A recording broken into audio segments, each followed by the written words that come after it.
Yeah, that's a repentant Ronuku preaching on space, managing to roll out the details of his own disappointment. There are many like that. And there are many others that are just going to try to counter that. The problem is that with one repentant Ronuku, there is like 100 willing slaves. You get that now? That statistics, when you mix them together, it's still not going to be statisticking, in my own opinion, because one person there, I've seen the lights, I've seen this, I'm disappointed. That is what is called a democracy. The game of choice. You can support somebody now. You have this high expectation of them. Then they disappointed you.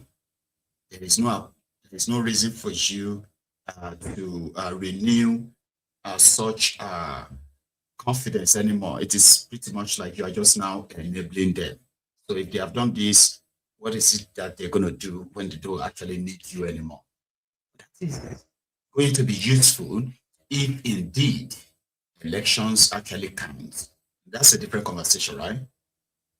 Kind of like what this guy is rolling out. So maybe I can convert one to repent. Maybe. Watch the rest. You removed subsidy. Agreed, I supported that policy without regret. What was the alternative? I don't know how many of you have been hearing us expanding in our CNG, because of course, it was obvious we had no infrastructure to support that. But we had the government who came on to it. In fact, some of us here were defending how when the CNG came up, they were trying to tell us, oh, it's exploding, it's not exploding, all of that. The government will do that. Where is the CNG today? We are back, nothing. It's a forgotten issue. I think there's a presidential initiative for whatever, compressed natural gas. I don't know when I heard them again. Nobody is talking of gas stations. Refill, no. It's all to the deaf ear now. I guess we have reached El Dorado. No. I'm not in for that. Right? So we cannot have such situation where few people, foreign direct investment. I saw it again on record. $16.7 billion on foreign direct investment. Only 3% of that money went into what? Production. The large chunk of it went into what? Portfolio investment. You know why? Because investors have seen a loophole to come and quickly cash in and cash out within a short time. So they invest there and move their money out quick, because it's evidence that our economy is very volatile. That is not what I wanted. I was coming from a government I thought wasn't so economic savvy, but rather invested more or supported local manufacturers and local companies to strive, to begin to move. We saw the rice production. Whether we got there, at least we're heading somewhere. We saw the need where car manufacturers like Nord and Innoson and what have you began to, we are saying then. But today, no.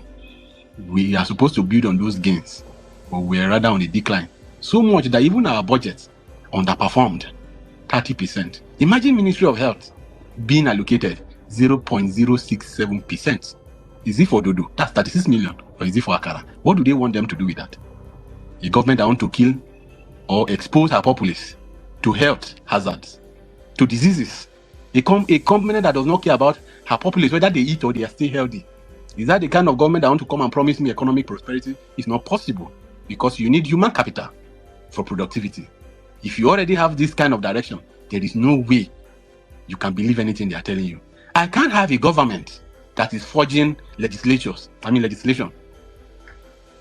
You are the one in power with the majority, but yet forgery is still a case. We have never had it. For all that our National Assembly have been in the past, we've never gotten to this point where we have to start talking about forgery of our laws.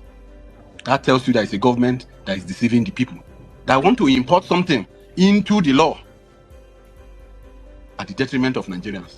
I am a honest person. I like to be sincere. I go for the truth. I cannot vote such a government. No. I cannot vote such a government. I cannot vote a government that come to tell me how much they've surpassed in revenue, and yet we cannot still finance our budget. I want a sincere and honest government. I want them to tell me that this is my economy, and this is the price I have to pay, and this is the effort we have to put in. So that when we begin to count the gain, I can smile that yes, the work was put in and we achieve it. Not the government that will want to deny my pain. That when Nigerians say they are hungry, they say, no, it's not. Look at the paper. The banks are declaring profit. Is all Nigerians banker? Are all Nigerians bankers? How many people are the bankers employing? How many Nigerians have money in their account? How many Nigerians can invest in portfolio investment? I am not for that government. And to curb it all is that the man told me, and I heard, and I believe most of you here heard, and you can acknowledge it. If I do not give you power, because if the man gives me power, I should be able to set up my own business and run my business and be able to make profit and pay my bills. Not the one that accused me and bring tax reform. I have no problem paying tax, but let me be alive. Let me be able to live a life. Let me have a business. Whether you are going to exempt me, oh, the tax is exempting people. Many Nigerians will not be paying tax. Nigerians are not living not to pay tax. Nigerians want to have sustainable living because you cannot tax poverty to start with. So it is not a breaking news. It is not an achievement to say many Nigerians will not pay tax because many Nigerians are already poor and cannot pay tax. So I need an economy that supports Nigerians' productivity so that they can even pay the tax, and that tax can give us better infrastructure. That is the kind of Nigeria I'm looking for. I cannot vote them. They have deceived me. I expected so much. They promised us so much. Where is we are eating our corn. We are eating this thing that they want to convert maize, our agbado, to this thing. Employ military, let you feed them agbado and all of that. I don't know if we are still producing it or not through our maize. And what is the quantity since Tinubu assumed office? Or the volume? Because I was looking Nigeria to be on the path of industrialization. Not to get there after 4 years. No, but to set that path for such growth, for such development path. And I didn't see it. All I see is quick money, a Yahoo economy. You know how our Yahoo boys are doing. That is the kind of government I see who open room for few people to come and cash out and run away. So, as such, I want to tell you, for people who mean well for this country, well meaning Nigerians, any love they show you, if that love does not give you power, I mean electricity, vote them out because they say so. Good evening. You remove subsidy. Right. You complain about unemployment, right. Yes. You complain about the fact that, oh, we are hungry, right. You say we want to protest, right. You say, oh, you don't have medical facilities, right. You say you don't have good schools and good teachers, right. You say minimum wage, right. It's right. Can't solve all the problem. To recruit from the youths who are unemployed, 33% unemployed.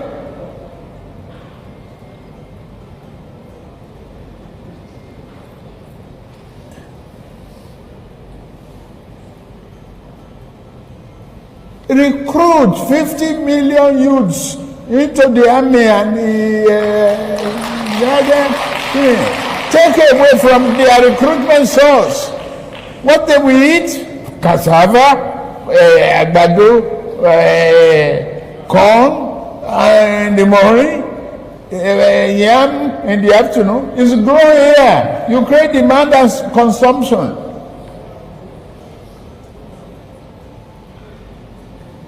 For over 5 million army of boot camps, we create our food. That's money for the farmers. That's consumption for the soldiers and skill development. Don't call them illiterate. Don't talk about illiteracy. Anybody who can own gun, who can handle gun, who can cock gun and clean the chamber and cock and shoot is technically competent to repair a tractor. Now to on far. Ma òkúta tó wà ńbẹ̀ ma yọ kúrò ńbẹ̀. Ma sabi gbà tá bá ń sa ẹ̀wà. So Ironiku has presented his own position, and it's quite valid, if you ask me, right? Fortunately, people are expected to ignore all of these abnormalities, okay? And go ahead and live in the bubble, the fake one created by Kolu and his gang.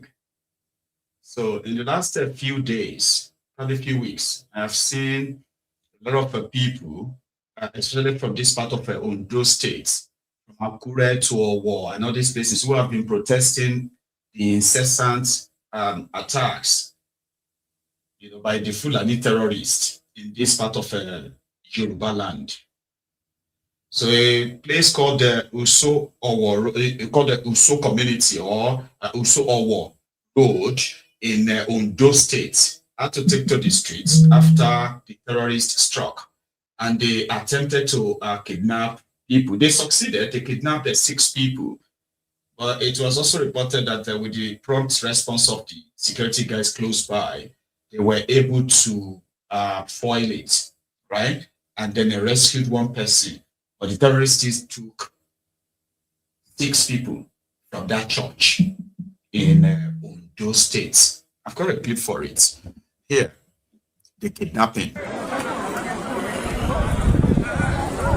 A scene of the kidnapping yesterday at Celestial Osho. So we landed from source that 7 people were taken away, but we were still on the investigation. So I'm vouching for the whole OIC to take note of this and also pray for the release of one of our members which have been abducted by the kidnappers, that they should find mercy and grace so they can be released. Though security agencies are on ground now, and a search on the victims are in progress. May God help us all. You can see Amotepo on ground. So God will help us.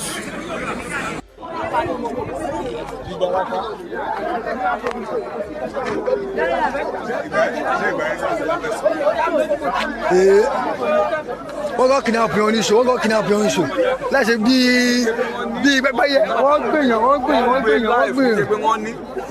Àwọn náà ní kó ní ìlú kí ṣe mọ́dà 50. Àwọn tó ń gbé lé ìlú wọ́n ti gbé. Wọ́n gbọ́dọ̀ àlùkò tó ń gbé bọ́dà lórí mọ̀ yàtọ̀ jẹ́. Tí èrò ní ká máa kọjá ọmọ, wọ́n máa rí wọn tó máa kú òní bẹ́ẹ̀ rìn nílé. Save Nigeria.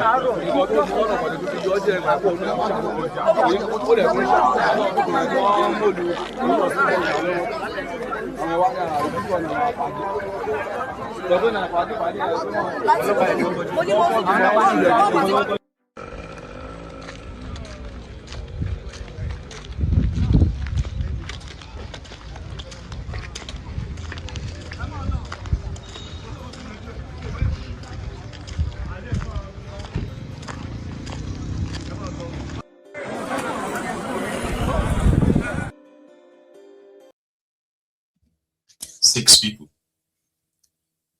were taken. So the eyewitness who spoke to one of the cameramen at the scene narrated what happened, but in Yoruba.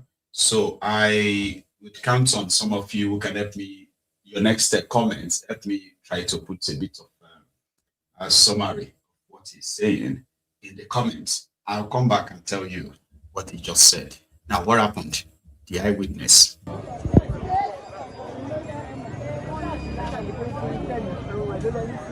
Hallelujah, sir. Hallelujah, Daddy. Ẹ jọ̀ọ́, a rí pé ibi báyìí ti block, and according to what we heard, a ní pé wọ́n kidnap èèyàn ní lánàá. Ǹjẹ́ lè sọ kó tó ṣẹlẹ̀ fún wa? Tó ṣẹlẹ̀ ní wípé it was around 25 minutes to 1 lóru àná.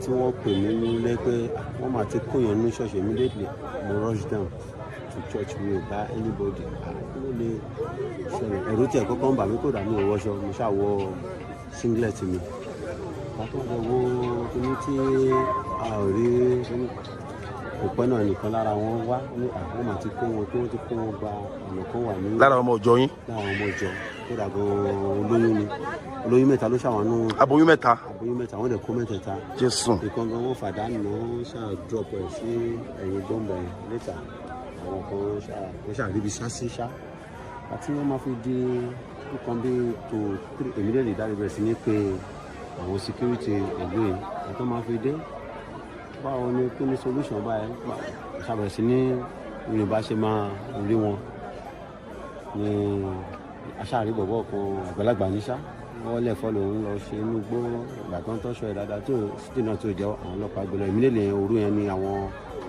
security which is army Nigerian army force military wọn wá ṣùgbọ́n ṣàṣe tí wọ́n wá lọ níta ìkan lára wa ṣàní ẹ jẹ́ ká lọ dúró sí òun láwọn flashlight kan lóòótọ́ a máa ń rí light yẹn which is torchlight wọ́n ṣàrí pé àwọn kan ń bẹ yẹn wọ́n ti fẹ́ mú wọn later ni wọ́n á gẹ̀tì pé ara wọn ni ibi kan wá sá sí wọ́n ṣàṣà escape àti bí tí a rí pé wọ́n ti wà àwọn ọlọ́pàá ló wá lọ kó wọn lọ so lára àwọn márùn-ún tí wọ́n ṣàrí kó lọ ìkan náà lọ wá escape kúrò ní ọwọ́ wọn ìyẹn wá lọ jáde sí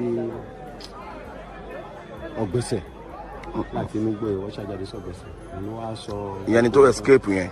wọ́n ṣàṣẹ pé where una pastor dey sleep where you dey the pastor no dey sleep for church so bá ṣe orin ni níta làwọn àmọ̀tẹ́kùn àwọn vigilante àti àwọn bẹ́ẹ̀ bó ṣe wá wá ní so àwọn aboyún ẹ̀ tí a lọ ń sìn wọ́n ti kọ́ ti kó wọn lọ. wọ́n fi àwọn wọ̀nyẹn lẹ̀ voluntarily but kì í ṣe máa lọ bẹ́ẹ̀ wọ́n fi àdánù àwọn kan ní. so àwọn mélòó wà ní custody wọn sìn. àwọn mẹ́rin márùn-ún ní tẹ́lẹ̀bẹ̀tì kan escape. ok ẹ jẹ́ kí lórúkọ church yìí. this is Jordan Parish Usho special district. ọlọ́wọ́ fún wọn ọlọ́wọ́ àgbàgbà lọ́wọ́ àwọn èṣù. So the people did not know Yoruba speakers. So that's someone from that church. According to him, he received a call for like 20 minutes to 1 a.m. last night that some people have attacked the church and they have kidnapped some church members, including 3 pregnant women. Which one of them was actually like a beaten with cutlass, you know. They left her behind, and they later also let the other 2 go. So eventually they have 4 people who are currently in their custody. However, they said this, when the security guys came and people went after some of them, they found 1 or 2 of them hiding somewhere, and they caught them. But they never got the ones who took the 4 church members. They said they took 5. 1 escaped in the middle of the night, and then 4 are still currently in their custody, in captivity. So they couldn't have gone so far, in my own opinion, but again, before they carried out some of their attacks, they've done all this, the surveillance, the area, the vulnerability of these areas, the proximity of the area to security posts, how far could the security respond, and all that stuff. Usually, they don't attack randomly.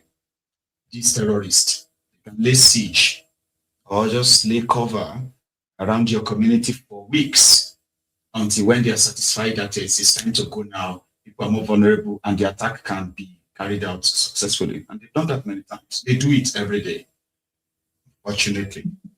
Look at the state of the road. Even emergency guys who wants to probably attempt to search will find it difficult to make it down there in time, simply because of the bad road network as well. You know, a lot of things. But they have a new police chief. Today, I said Tunji Dizu, which is the new acting police, the Inspector General of Police in Nigeria. So yesterday, Tinubu sworn him in. We used to tell him saying that he just like a swear for them. He's got the record that they said, he's got field operation experience, and he's kind of like a fine gentleman, policeman, strictest, blah, blah, blah. all of that, right? It has started. There was a call yesterday, and also the event that followed. The acting IGP, Tunji Disu, your declaration today is not simply a conferment of rank, but a solemn charge to serve Nigeria with courage, integrity, and unwavering commitment to the Constitution. I took this decision for you to assume this responsibility because I know your record.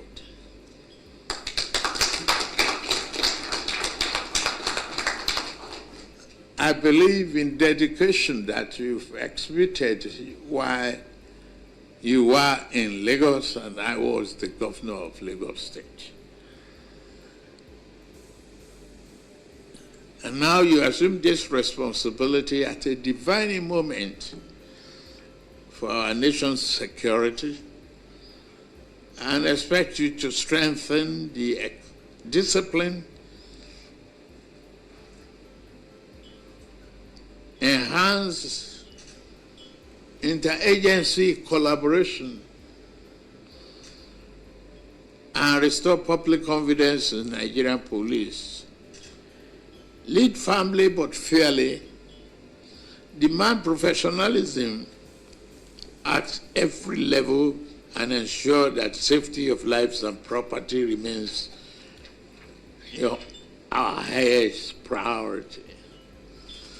It's a daunting challenge. I know you can do it. You have my full support as you have to advance the security pillars of Renew Hope agenda. You are a straightforward individual, committed and respected.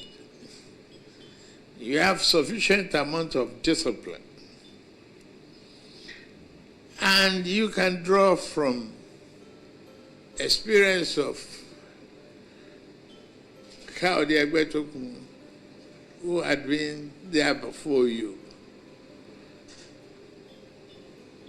The commitment I need from you is for you to make it better than you met it.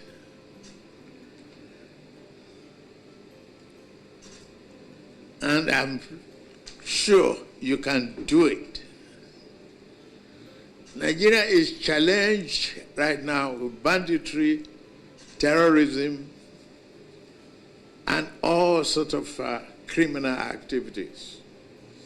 You've been part of the thinking, and you've been part of the innovation.